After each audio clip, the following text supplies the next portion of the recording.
Classes की online class में एक बार फिर से आपका हार्दिक स्वागत है। हम कक्षा 10 की मैथ के 2 एक्सरसाइज कंप्लीट कर ली और तीसरी एक्सरसाइज जो कि 2 चरों वाले रैखिक समीकरण उसमें ग्राफ बनाना सीख लिया और असमीकरण को हल कैसे करते हैं ये भी सीख लिया। फिर इनमें एक दो क्वेश्चन ऐसे है जो इम्पोर्टेंट है वो बच गए हैं, वो आज हम करेंगे। इसी के साथ जो इम्पोर्टेंट क्वेश्चन है इनके अलावा भी एक दो क्वेश्चन और है, उनको करके आज हम जो हमारी बुक की चौथी एक्सरसाइज और क्वेश्चन पेपर जो टेस्ट पेपर होगा उसमें 26वां क्वेश्चन आएगा उसको पूरा कर लेंगे ताकि ये हमारे 6 नंबर भी पक्के हो जाएं। ये क्वेश्चन है कि निम्नलिखित समीकरण को ग्राफीय विधि से हल कीजिए तथा इसकी सहायता से a का मान ज्ञात कीजिए। यानी इन दो समीकरणों को हल करना है, फिर इनका ग्राफ बनाना है, फिर इसकी सहायता से 4x + 3y = 1 ये लिखा हुआ है, इसमें a का मान ज्ञात करना है। हम a का मान कैसे ज्ञात करेंगे वो देखेंगे थोड़ी सी देर बाद। पहले हम इन दो समीकरणों को ग्राफीय विधि से हल कैसे करते हैं वो करेंगे। समीकरण दे रखा है हमें x + 3y = 6। हमें पता है ग्राफीय विधि को हल कैसे करते हैं। एक बार x का मान 0 रखते हैं तो y का मान आता है, फिर y का मान 0 रखते हैं तो x का मान आता है। x = 0 रखने पर x का मान 0, 3y = 6। 0 को जोड़ेंगे तो 3y आएंगे, 6 तो y के यहाँ पे 3 गुणा में उधर जाकर भाग में, तो y का मान आ गया 2। निकाय बना दो, x का मान हमने 0 रखा तो y का मान कितना आ गया 2। अब दूसरी बात y का मान 0 रखने पर यहाँ पे रखो y का मान 0, x + 3 × 0 = 6। x का x ये हो गया 0 बराबर में है 6, तो x का मान आ गया यहाँ से 6 को मान 0 बन गया निकाय। इसका डब्बा बनेगा इसी के साथ। पहले मान लिखेंगे x का और दूसरा y का। x का मान रखा हमने 0 तो y का मान कितना आ गया 2, y का मान रखा हमने 0 तो x का मान आ गया 6। ठीक है, ये एक समीकरण हो गई हल। दूसरी समीकरण देखो क्या है, 2x - 3y = 12। पहले x का मान 0 रखेंगे, x = 0 रखने पर 2 के 2 x का मान 0 रख दिया, 3y = 12। 2 को 0 से किया 0, 3y = 12। 0 में से कोई चीज घटाते हैं तो छोटी आती है, यानी माइनस क्या आता है इनके साथ में। यहाँ पे y के मल्टीप्लाई में -3 है, उधर जाकर भाग में y के 12/-3। 3 के बारे में 12, 4 पर माइनस का माइनस, यानी 0 पर क्या आ गया -4। दूसरी बात y का मान हमें क्या रखना है 0 रखने पर। अब x का मान 0 रख दिया तो y का मान आ गया। अब y का मान 0 रखें तो x का मान आएगा 2x के 2x - 3 × 0 = 12। 2x - 0 = 12। 2x बराबर हो गया 12 तो x का मान आ गया 12/2, यानी कितने आ गए 6। x का मान आ गया 6, यानी इसे लिखेंगे निकाय के रूप में 6 को मान 0 और इसका बना दो एक डब्बा x y। x का मान हमें रख लिया 0 तो y का मान आ गया -4 और y का मान लिया 0 तो x का मान आ गया 6। अब दो बिंदुओं से एक रेखा बनेगी, दो बिंदुओं से एक रेखा बनेगी, इसकी सहायता से क्या बनेगा ग्राफ बनाना आता ही आपको। ये हो गया x अक्ष और ये हो गया y अक्ष। मूल बिंदु 1 2 3 4 5, 1 2 3 4 5, -1 -2 -3 -4, -1 -2 -3 -4 -5। y का प्लस y का माइनस, x का प्लस x का माइनस, बनाते हैं निर्देशांक तल। अब देखो ग्राफ में हमें पहले ये समीकरण हल किया, यानी x की साइड में चलना है 0 कदम, y में 2। x की साइड 0 कदम मतलब यहीं पे, y 2 1 2 यहाँ पे आ गई बैठ दो। दूसरी बात 6 को 0, यहाँ पे 5 है तो x का मान हो गया 6। ठीक है, 1 2 3 4 5 6 और y की साइड 0। एक बात हमने जो क्वेश्चन कराने का जो तरीका है हम ऐसे तरीके से कर रहे हैं कि जिसमें जो बिंदु आएंगे वो अक्ष पर आएंगे, यानी या तो इसे खड़ी रेखा पर या इस पड़ी रेखा पर। अब इन दोनों को मिला दिया, दो बिंदु से क्या बन गई रेखा। अब इस रेखा का नाम क्या है वो लिख दो समीकरण का, x प्लस 3y बराबर 6। दूसरी बात देखो, दूसरा है 0, -4, x का 0 y का -4 यहाँ पे आ गई, और 6, 0 ये बिंदु दोनों में आ रहा है, ठीक है, प्रतिच्छेद बिंदु हो जाएगा। मिला दिया और ये बन गई रेखा, ठीक है। इसका नाम है समीकरण का 2x - 3y बराबर 12। अब a का मान ज्ञात कैसे करना है, देख प्रश्न क्या दिया है, a का मान ज्ञात कीजिए और इनको निम्न समीकरण को रेखीय समीकरण से ग्राफ बनाइए और इसकी सहायता से a का मान, यानी ग्राफ बनाने से हमें क्या पता चला कि रेखा कैसी आ रही है, प्रतिच्छेदी रेखा, और कौन से बिंदु पे काट रही है, इस बिंदु पे काट रही है रेखाएं 6, 0 प्रतिच्छेदी बिंदु है इनका। कौन सा बिंदु है, प्रतिच्छेदी बिंदु, यानी ये दोनों समीकरणों का हल है, यानी इस समीकरण का हल है अद्वितीय हल, क्योंकि ये दोनों रेखाएं एक ही बिंदु पर काट रही है, इसलिए इनका हल हो गया अद्वितीय, यानी ऐसा एक ही मान है जिस पे ये दोनों रेखाएं मिलती है, वो है 6, 0। 6, 0 का मतलब हो गया x का मान हो गया 6 और y का हो गया 0। तो हमें a का मान ज्ञात करना है। a की समीकरण कौन सी है, ये है 4x प्लस 3y बराबर a। 4 के 4, x का मान 6 प्लस 3y का मान कितना है 0 बराबर a। 24 प्लस 0 बराबर a, तो a का मान आ गया 24। हमें क्या ज्ञात करना था, a का मान, वो क्या आ गया 24।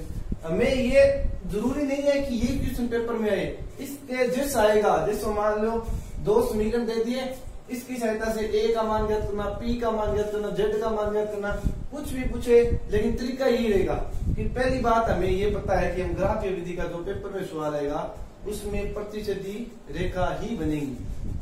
आज तक ऐसे क्वेश्चन आए जिसमें प्रतिच्छेदी रेखा है। अब प्रतिच्छेदी रेखा जिस बिंदु पर काटती है वो उनका हल होता है। ये दोनों रेखा यहाँ पे मिल रही है 6, 0। ग्राफ में आसानी से पता चल जाता है कि यहाँ पर कौन सा बिंदु है 6, 0, यानी x का मान 6 और y का 0, इनका मान रख दिया तो a का मान आ गया 24। ये बहुत इंपॉर्टेंट क्वेश्चन है, हालांकि पेपर में अस्मिता अभी तक नहीं पूछी गई है और लगभग चांस ये है कि नहीं पूछी जाएगी, क्योंकि पेपर में आता है लगभग ग्राफीय विधि का सवाल। फिर भी अपने अस्मिता समझते हैं, क्योंकि बाई चांस आ जाए तो हम रिस्क नहीं ले सकते, ठीक है, ये समझ में आ गया। अब एक अस्मिता का बहुत इंपॉर्टेंट क्वेश्चन है, वो पढ़ेंगे।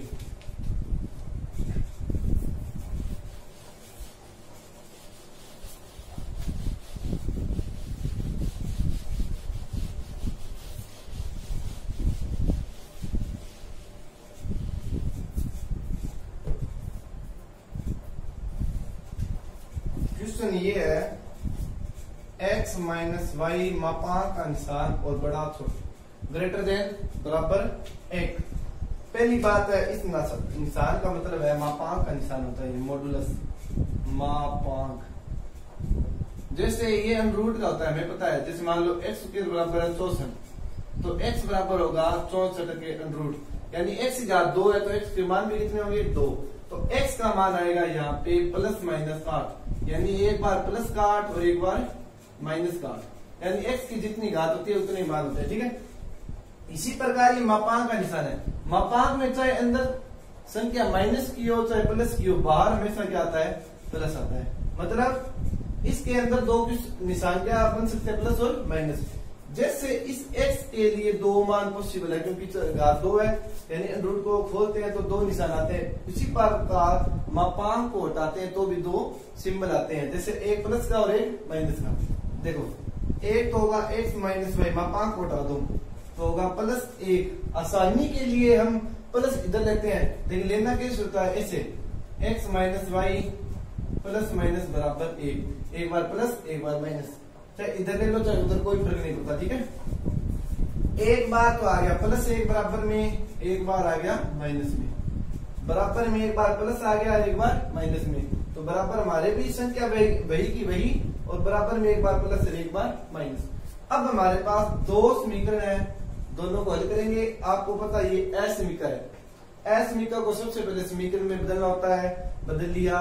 उसके बाद x बराबर 0 रखकर y x पर कटान बिंदु, यानी x का मान 0 रखेंगे तो y का मान कुछ न कुछ आएगा, फिर y का मान 0 रखेंगे x का मान कुछ न कुछ आएगा, यानी दो बिंदु हमें मिल जाएंगे और दो बिंदुओं से हमारे पास क्या आएगी रेखा। उसके बाद हल क्षेत्र बना लेंगे। ठीक है, सबसे पहले क्या होता है, x बराबर 0 रखकर y x पर क्या प्राप्त करते हैं, कटान बिंदु, यानी y x को किस बिंदु पर काटता है, x बराबर 0 रख दिया, प्लस का एक, यानी कि 0 में से माइनस y, 0 में से y घटा दिया, 0 में से कुछ घटाया, वैसे क्या कहती है छोटी, तो माइनस y बराबर 1, तो y बराबर आ गया -1। क्यों -1 होता है, 1 में 1 का भाग दिया, 1 आ गया माइनस का माइनस, और यानी 0, -1। ठीक है, अब y बराबर 0 रखकर x अक्ष पर कटान बिंदु, x माइनस 0 बराबर +1, तो x का मान आ गया 1, यानी 1,0, दो बिंदु आ गए। ठीक है, एक तो ये था और दूसरा समीकरण ये था, वही सेम प्रोसेस, x बराबर 0 कर y x पर कटान बिंदु, 0 माइनस y बराबर -1, 0 में से घटा दिया माइनस का आएगी, और माइनस से माइनस कैंसिल आउट, यानी y का मान आ गया 1, 0,1। अब y बराबर 0 रखकर x अक्ष पर कटान बिंदु प्राप्त करते हैं, यानी x माइनस 0 बराबर -1, तो x का मान आ गया -1। अब याद रखना 0 -1 -1 0 0 1 1 0, इनके मान ऐसे ही आएंगे, यानी लगभग एक जैसे से आएंगे। अब देखो, अब हमारे पास दो बिंदु है, एक रेखा बनेगी, दो बिंदु है एक रेखा, यानी इनका बनाएंगे ग्राफ। ये है x अक्ष और ये है y अक्ष,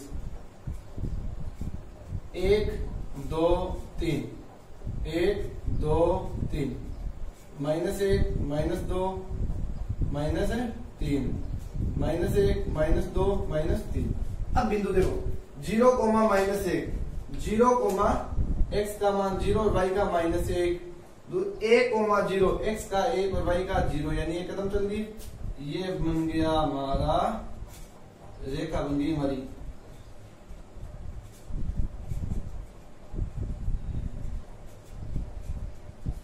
थोड़ी आप स्केल से गिनते तो एकदम से बनेगी। दूसरी 0,1, y 0 x की साइड में 0, y की 1, -1,0, ये हो गया, इन दोनों को भी मिला देंगे। अब हल क्षेत्र है, यानी मूल बिंदु की तरफ बनेगा या मूल बिंदु की विपरीत। हल क्षेत्र के लिए थोड़ी सी एक चीज बताई थी, क्या, असमीका में मूल बिंदु लिखते हैं, मूल बिंदु क्या होते हैं, 0,0, हम लिखेंगे मूल बिंदु 0,0 को असमीका में रखने पर, असमीका एक प्रश्न में दी हुई है, x -0 यानी 0 -0 ग्रेटर देन 1, 0 में से 0 गया, 1 मापांक +-0 0 होता है। अब आप बताओ 0 1 से बड़ा होता है क्या, बिल्कुल भी नहीं होता, तो असमीका क्या हो गई, असंतुष्ट हो गई। असमीका क्या हो गई, असंतुष्ट। असमीका असंतुष्ट हो जाती है तो हल क्षेत्र कहाँ बनता है, अतः हल क्षेत्र मूल बिंदु के विपरीत बनेगा, मूल बिंदु के विपरीत बनेगा। ठीक है, मूल बिंदु के विपरीत की मतलब मूल बिंदु से दूर जाएगा, मतलब इधर, ये मूल बिंदु से दूर हट रहा है, ये भी मूल बिंदु से दूर हटेगा। ठीक है, ये होता है हल क्षेत्र। हल क्षेत्र असमीका का कैसे दर्शाया जाता है, सबसे पहले असमीका को समीकरण में बदला जाता है, फिर x का मान रखकर 0, y का मान प्राप्त करते हैं, फिर y का मान 0 रखकर x अक्ष पर कटान बिंदु, फिर इनकी सहायता से रेखा बन जाती है, चाहे एक चर की हो चाहे दो चरों की। 1-2 क्वेश्चन पिछले वीडियो में कर लिए थे हमने असमीका के। उसके बाद असमीका में 0,0 यानी मूल बिंदु रखना होता है, उसमें बराबर का निशान कभी नहीं लेते हैं। 0,0 रख दिया तो असमीका संतुष्ट है तो मूल बिंदु की तरफ बनेगा हल क्षेत्र, अगर असंतुष्ट है तो मूल बिंदु की विपरीत बनेगा। ये थी हमारी 4th एक्सरसाइज, यानी दो चरों वाली रैखिक समीकरण। दो चरों वाली रैखिक समीकरण को मैं सबसे इंपॉर्टेंट क्या है, ग्राफीय विधि। ग्राफीय विधि का ही क्वेश्चन पेपर में आएगा। आपको कैसे करनी है ग्राफ विधि, एक बार x का मान 0 रखेंगे y का मान आएगा, y का मान 0 रखेंगे x का मान आएगा, फिर इनकी साइड ग्राफ बनाएंगे। ग्राफ में लगभग 99% प्रतिशत रेखा वाले क्वेश्चन ही पूछे जाते हैं। निकाय एन निकाय संगत क्या है, संगत ये भी बता दिया था, a1 बटा a2, b1 बटा b2, c1 बटा c2 हम ज्ञात करते हैं। अगर तीनों ही बराबर होते और तीनों बराबर नहीं हो तो संगत होता है निकाय, अगर दो बराबर हो तो असंगत होता है। तीनों बराबर हो जाए तो कौन सी रेखा बनती है, संपाती रेखा, और तीनों ही बराबर ना हो तो प्रतिच्छेदी रेखा, और दो बराबर हो जाए तो समांतर रेखा। अगर तीनों ही बराबर है तो एक ही रेखा बना रही है बार बार, यानी अनंतन होंगे उसके, संपाती रेखा यानी अनंतन, और जो प्रतिच्छेदी रेखा है वो एक बिंदु पे काटती है तो उसका हल अद्वितीय होगा। अपने को सबसे इंपॉर्टेंट याद ही रखनी है कौन सी, प्रतिच्छेदी रेखा, और दो बराबर हो तो समांतर रेखा बनती है, उसका कोई हल नहीं होता क्योंकि वो कभी मिलती नहीं है। और ऐसे का बता दी। इस एक्सरसाइज में और भी कोई क्वेश्चन पूछना हो या कोई डाउट हो तो आप कमेंट बॉक्स में कमेंट कर सकते हैं। अगर इसके बाद हम नेक्स्ट जो एक्सरसाइज है वो भी 6 नंबर का जो इम्पोर्टेंट क्वेश्चन है, चाहे दूरी सूत्र का हो, चाहे निर्देशांक ज्यामिति में अनुपात सूत्र से हो, चाहे एक समरूपता शुभांक क्षमता वाली प्रश्नावली से हो, या साइन कोस वाली से हो। 3 बच गए, तीनों में से हम एक को करेंगे। आज के लिए इतना ही, धन्यवाद, शुभ दिन।